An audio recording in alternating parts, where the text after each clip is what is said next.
Hello everyone, it's Ellie speaking, and on Saturday the 11th, I made a trip out to the affected areas by the Los Angeles fires.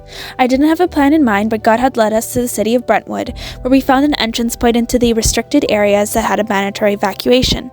When I first got on site, I noticed the presence of police and National Guard, but even more so the line of cars and people leading up to the entrance point. I first interviewed a girl standing in line and had found out she had been waiting for 10 hours to get to see her house. Later, I talked to someone in the cars and they too had been waiting for hours in their vehicle. In fact, they had been waiting there since 6:30 a.m. and it was now 5 p.m. with an 80-year-old man in the car who needed to get his medication from his home.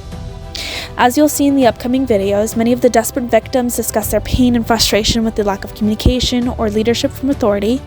Nobody knew what was happening. However, there were a few volunteers and kind souls that were there that day giving out water and food, even some of them offering their homes that were a block down for restrooms as there were no porta potties on site. The officers there were met with a barrage of questions, anger, and frustration, although many of the victims noted the officers were only doing the best they could. After meeting with a number of the families, I know that these Angelinos will never forget how they felt and how they were treated.